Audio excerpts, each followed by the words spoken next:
जय गणेश दर्शक मित्रों, आज है गणेश चतुर्थी और किस तरह से आप करेंगे भगवान गणेश का पूजन। तो हम देखते हैं कि पूजन की क्या रहेगी विधि और क्या रहेगा मुहूर्त। विशेष तौर पर आपको ध्यान यह रखना है कि कोई भी प्रकार की अपवित्रता वहाँ न होनी चाहिए, इसके बारे में भी हम बात करेंगे। तो पहले हम भगवान गणेश को वंदन करते हैं। वक्रतुंड महाकाय सूर्यकोटि समप्रभ निर्विघ्नं कुरु मे देव सर्वकार्येषु सर्वदा। भगवान गणपति के चरणों में वंदन कर और शुरू करते हैं हम कि किस तरह से आप करेंगे भगवान गणपति बाप्पा का पूजन।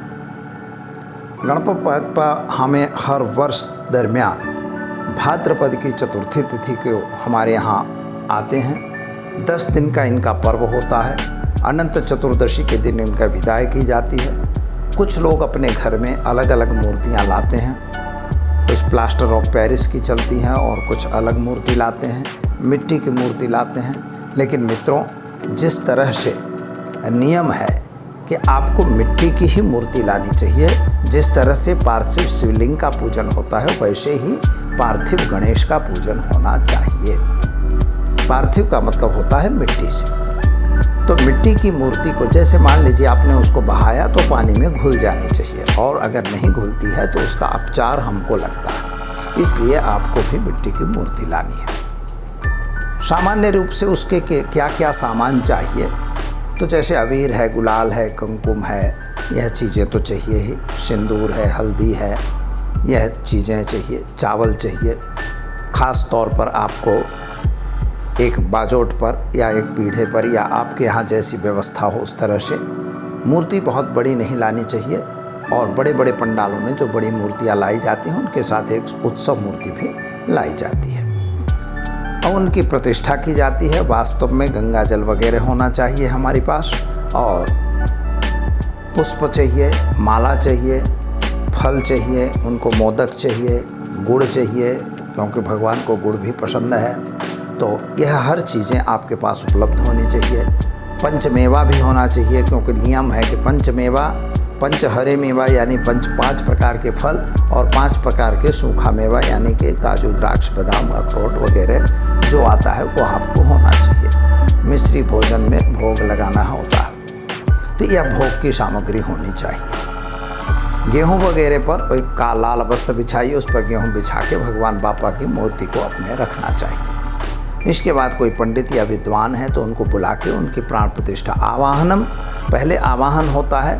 किसी भी मूर्ति का आवाहन किया जाएगा। सहस्त्र शिरखा पुरुखा सहस्राक्ष सहस्त्रपात भूमिक्वम सर्वतस्वित्वात् तिष्ठद्दशांगुलम, भगवान को आवाहन करिए। इसके बाद उनको पाद्य, अर्घ, आचमन ये चीज़ें दी जाती हैं। इसके बाद उनका स्नान होता है और स्नान कराने के बाद मित्रों उनको पहुँच के और उन पर यज्ञोपवीत दी जाती है और इसके बाद उनको वस्त्र वगैरह पहनाया जाता है। तो वस्त्रम समर्पयामि, जिस तरह से आप अपने शरीर का आयोजन करते हैं उसी तरह से भगवान का होता है। वस्त्र पहनाने के बाद भगवान बाप्पा को चंदन वगैरह लगाया जाता है। इसके बाद उनको पुष्प चढ़ाए जाते हैं। दुर्वा उनको बहुत प्रिय है, तो दुर्वा इसलिए प्रिय होने से इसमें दुर्वा भी होनी चाहिए पूजा के अंदर। जैसे पुष्प होता है वैसे दुर्वा होनी चाहिए। पान होना चाहिए, लौंग और इलायची भी होनी चाहिए जो मुखवास के लिए दी जाती है। जैसे भोजन करने के बाद मुखवास देना चाहिए। और भगवान की इस तरह से नियमित पूजा और इसके बाद अंतिम में आपको आरती करनी चाहिए। आरती इसलिए ज़रूरी होती है कि आरती क्यों की जाती है। आरती करने के पीछे का एक रहस्य है कि आपने कितनी भी पूजा कर ली है, अगर आप आरती कर लेते हैं तो आरती करने से जो भी देव की पूजा आप कर रहे हैं, अगर उसमें कोई त्रुटि रह गई है, अगर मान लीजिए कि कोई गड़बड़ी हो गई, आपने आवाहन किया लेकिन उसमें कोई मंत्र गलती हो गई या और कुछ हो गया, तो उसके लिए आरती कर देने से वो पूजा की त्रुटि पूर्ण हो जाती है। इसलिए हर व्यक्ति को आरती करनी चाहिए। अब आरती कैसे करनी चाहिए, तो मित्रों आरती के नियम यह है कि पहले आपको 3 बार उनके मुखमंडल पर आरती होती है और इसके बाद जो है पैर की 7 बार आरती होती है और फिर 3 बार या 5 बार उनके पूरे शरीर की आरती होती है। इस तरह से आपको आरती का विधान है, यह आरती करनी चाहिए। बाद में कपूर आरती होती है। कर्पूर आरती इसलिए की जाती है कि जो भगवान के आसपास में वातावरण जो है वह वातावरण एकदम शुद्ध हो जाए। तो कर्पूर गौरम करुणावतारम संसार सारम भुजगेंद्रहारम सदा वसंतम हृदयारविंदे भवम भवामी शेतम नमामि। भगवान को कपूर की आरती करनी चाहिए और कपूर की आरती के बाद उस आरती को आचमन से शुद्धिकरण करने के बाद भगवान को आरती दीजिए। और आरती देने के बाद मित्रों आपको भी आरती लेनी है। 4 बार आरती लेनी चाहिए। 4 बार इसलिए लेनी चाहिए कि धर्म अर्थ काम और मोक्ष की आपको प्राप्ति हो। ये चारों चीज़ हम भगवान से मांग रहे हैं, तो इसलिए इसी कारण से उसे 4 बार लेनी है। और 4 बार आरती लेने के बाद दोनों हाथ से आरती ली जाती है, एक हाथ से नहीं। कभी हमने देखा है लोगों ने ऐसे करके कर लिया, ऐसा नहीं। 4 बार आप बड़े प्रेम से आरती लीजिए, तो वह क्या होता है कि भगवान का आशीर्वाद आप पर प्राप्त होता है। इसके बाद आपको क्षमा याचना करती है। पहले पुष्पांजलि होती है, जैसे यज्ञेन यज्ञमय जंतु देवास्तान धर्माण प्रथमान्यासन्न तेहनाकम महिमान सचंद्र यत्र पूर्वे साध्या सन्ति देवाः। और इसके बाद नाना सुगंध पुष्पाणि यथा कालोद्भवांच पुष्पांजलि आदत्तम गृहाण परमेश्वर। भगवान को आरती दी जाती। वहाँ पर रिद्धि और सिद्धि दोनों रहते हैं, क्योंकि भगवान गणेश अगर आप बैठाए हैं तो रिद्धि सिद्धि की आवश्यकता होती है, उनको बैठाना चाहिए। रिद्धि जो है वो आपको लक्ष्मी प्रदाता है और सिद्धि जो है वो आपको विद्या प्रदाता है। यानी भगवान गणेश जो हैं वो विद्या और लक्ष्मी दोनों के देव हैं, और वो दोनों उनकी पूजा मात्र से आपको ये दोनों चीज़ें प्राप्त हो सकती है। जैसा कि हम आपको जानते हैं कि इस वर्ष जो गणेश चतुर्थी आ रही है, तो आप भी यह पूजा करेंगे और पूजा करने के बाद अपने घर में स्थापित करेंगे। प्राण प्रतिष्ठा के मंत्र हैं। जैसे मान लीजिए प्राण प्रतिष्ठा करनी है तो ओम यम रम लम पम हम सम छम ऐसा करके इसका मंत्र होता है। बायां हाथ आपके छाती पर होगा और दाहिना हाथ भगवान की मूर्ति पर होता है और इसको प्रतिष्ठा की जाती है। 3 बार ऐसा करके उनकी सभी इंद्रियों का ध्यान देकर और प्रतिष्ठा की जाती है। मान लीजिए अगर कोई विद्वान नहीं मिलता आपको, तो आप अपने आप भी यह क्रिया कर सकते हैं। पर अगर कोई कोई विद्वान मिलता है, कोई ब्राह्मण मिलता है, तो आप निश्चित कराइए, क्योंकि मंत्राधीनो देवता, जो देवता हैं वो मंत्र के अधीन होते हैं। और मंत्राः ब्राह्मणाधीन, मंत्र जो है ब्राह्मण के अधीन होते हैं। और इस तस्मात् कारणात् ब्राह्मणाः भूदेवता, इसीलिए ब्राह्मण जो है वो ज़मीन के देवता, भगवान यहाँ पर भूदेव उनको कहा जाता है। तो भूदेव इसीलिए हैं क्योंकि मंत्र जो है वो ब्राह्मणों को दिया गया। और ब्रह्मम ज्ञाति इति ब्राह्मण, जो ब्रह्म को जानता है वही ब्राह्मण है। यानी संध्या वंदन करते हों, कम से कम अपना नित्य कर्म करते हों, ऐसे ब्राह्मणों की बात हो रही है। और वह आप करवाइए, तो उससे क्या होता है कि एक मूर्ति में एक तेज आता है, और वह तेज जो है वह आपको 10 दिन तक रखते हैं। तो 10 दिन तक, कोई 3 दिन रखता है, कोई 5 दिन, कोई 2 दिन, जो भी जैसा भी रखते हैं आप अपना रख सकते हैं। वैसे एकम संख्या से आपको रखना चाहिए, जैसा विधान भी बताया गया है। तो भगवान को इसलिए हम इस तरह से रखते हैं। अष्टविनायक की मूर्तियाँ होती हैं, कोई भी एक मूर्ति बाज़ार में मिलती है, ला के आप रख सकते हैं। मान लीजिए आप गणपति बापा की अलग से मूर्ति नहीं लाते, जिसको हम विचलित कर हम उसको प्रवाहित कर सकें, तो आप अपने घर में भी गणपति की मूर्ति की पूजा अवश्य कर सकते हैं। इसमें कोई ऐसा नहीं है कि नहीं कर सकते, कर सकते हैं। अब दूसरी बात यह है कि इस वर्ष का जो समय है गणेश उत्सव का, बहुत अच्छा और प्रबल योग वाला समय है।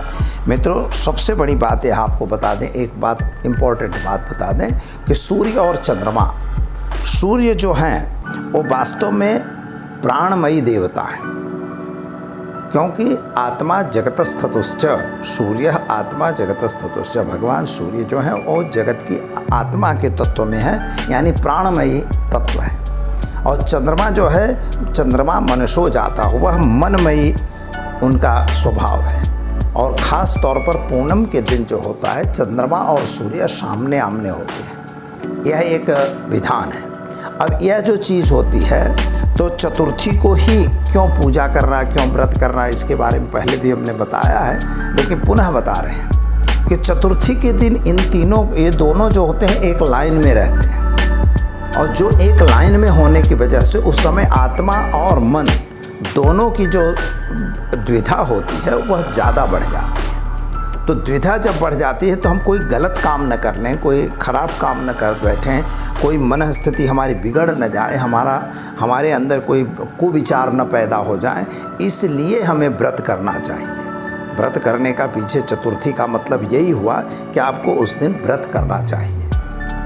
और इसीलिए भी चंद्रमा का दर्शन भी इसीलिए वर्जित किया है, क्योंकि चंद्रमा मन का कारक है। मन आपका चंचलित हो जाएगा, कुछ गलत काम हो जाएगा, कोई गलत आरोप आक्षेप वगैरह आ जाएंगे, तो यह चीज़ें भी बनती हैं, इसलिए इसका ध्यान आपको रखना होगा।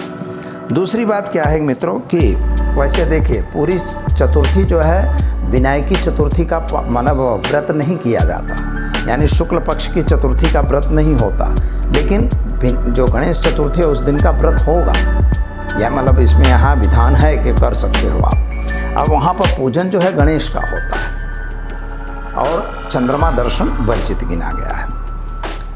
अब दूसरी बात क्या है कि यहाँ पर स्थिति यह बनती है, इस समय ब्रह्म योग भी है आज, यह सबसे बड़ा योग अच्छा है।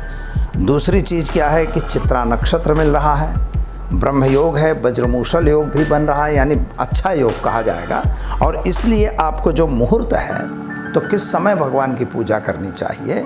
वैसे तो मुहूर्त बहुत हैं, जो आप चौघड़िया के मुहूर्त लेंगे, होरा के मुहूर्त लेंगे, लेकिन हम जो बता रहे हैं आपको वृश्चिक राशि, यानी वृश्चिक राशि जो शुरू होती है वह 11:31 से लेके और 1:48 तक है।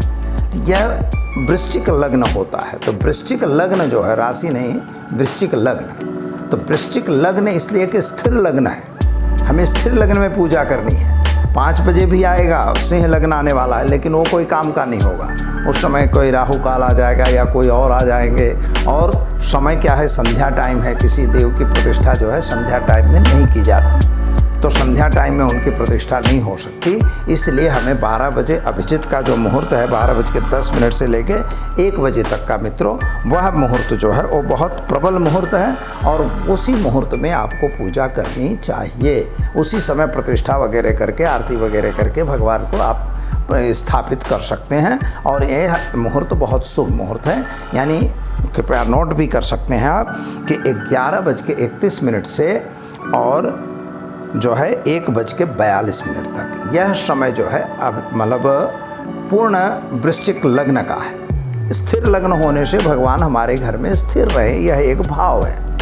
और उसमें भी सूक्ष्म जो मुहूर्त मिला है वह 12:10 से लेके और 1 बजे तक का मुहूर्त जो अभिजित का मुहूर्त है, उसमें भी आप प्रतिष्ठा भगवान की कर सकते हैं। और शुभ मुहूर्त होने से आपको यह समय जरूर पकड़ के चलना चाहिए। इसके अतिरिक्त जो मुहूर्त हैं वो मुहूर्त अब ऐसा है कि नहीं कर सके तो कर लो, बाकी नहीं करो। आप इसी समय में प्रयत्न करिए कि आप अपना पूजा पूरी करिए और प्रारंभ करके पूरी भी कर दीजिए। तो यह उसका मुहूर्त है। तो मित्रों, बिल्कुल भगवान गणपति के विषय में और अलग अलग रोचक जानकारियां हम देते रहेंगे।